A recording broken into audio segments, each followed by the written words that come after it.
एक छोटे से शहर रामपुर में मोहित नाम का एक लड़का रहता था। वो अपने स्कूल का एक होनहार स्टूडेंट था। साथ ही उसे स्पोर्ट्स में भी बहुत दिलचस्पी थी। वो हमेशा से ही अपने स्कूल की स्पोर्ट्स टीम में शामिल होना चाहता था। इसीलिए वो रोज़ अपने घर के पास बने ग्राउंड में दौड़ने की प्रैक्टिस करता था। मोहित अपने पिता के साथ रहता था। वो जब छोटा था तभी उसकी माँ गुजर गई थी। मोहित के पिता ही उसका सारा खर्च उठाते थे, पर उनका ज़्यादा पैसा मोहित की फीस देने में ही चला जाता था। एक दिन मोहित अपने पिताजी से कहता है, पिताजी, इस साल की मेरी आधी स्कूल की फ़ीस बाकी है, तो आप उसे जल्दी से भर दीजिए, क्योंकि मेरे स्कूल में स्पोर्ट्स के सिलेक्शन भी होने वाले हैं। इसीलिए जो भी टीम में सिलेक्ट होंगे उनकी फ़ीस पहले से ही भरी होनी चाहिए।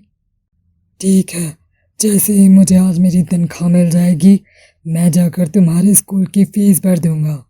मोहित फीस का कहकर पास ही के ग्राउंड में प्रैक्टिस करने के लिए चला जाता है।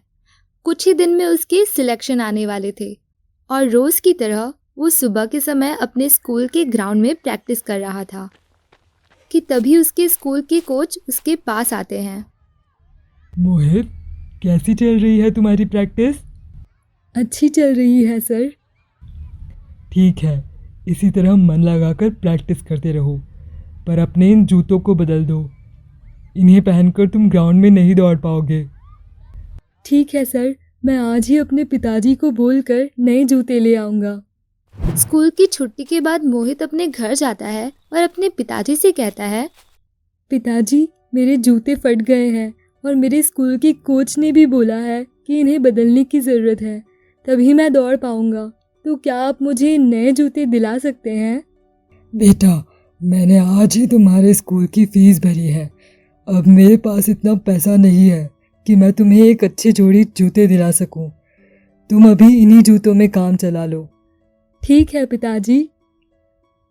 मोहित अपने पिता की बात सुनकर उदास तो हो गया था, पर वो भी जानता था कि उनकी स्थिति इतनी अच्छी नहीं है। शाम होते ही वो अपने पास ही के ग्राउंड प्रैक्टिस करने के लिए चला जाता है।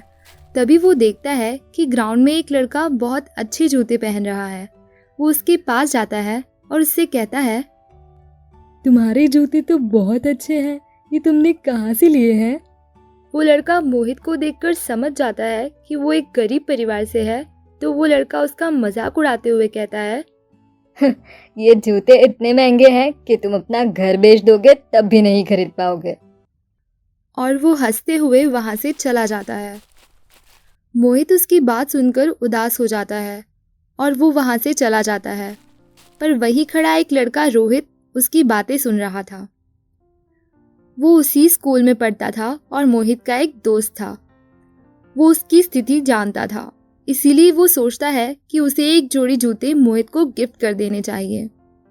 रोहन एक अच्छे व अमीर परिवार से आता था, इसीलिए उसके पास पैसों की कोई कमी नहीं थी। इसीलिए रोहन जूतों की दुकान जाकर एक जोड़ी जूते मोहित के लिए ले आता है।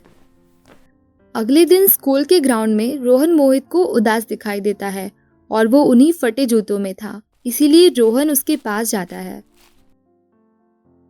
अरे मोहित, तुम्हारे तो जूते फट रहे हैं, तुम्हें नए जूतों की ज़रूरत है। रोहन की बात सुनकर मोहित सोचने लगता है कि अब वो उसे कैसे बताए कि वो नए जूते नहीं ले सकता। हाँ, थोड़े फट तो रहे हैं, पर फिर भी काम चल जाएगा। अब तुम्हें ये पहनने की कोई ज़रूरत नहीं है। मैंने कल ग्राउंड में सब कुछ देख लिया था, तो मैं तुम्हारे लिए नए जूते लेकर आया हूँ। अरे नहीं, मुझे जूतों की ज़रूरत नहीं है, मैं इन्हीं से काम चला लूँगा। कोई बात नहीं दोस्त, मैं ये तुम्हारे लिए ही लेकर आया हूँ। अब जल्दी से इन्हें पहन लो। ठीक है दोस्त। मोहित जूतों को देखकर बहुत खुश हो जाता है। वो जूतों के लिए रोहन को शुक्रिया कहता है और अब दोनों दोस्त फिर से अपनी प्रैक्टिस में लग जाते हैं।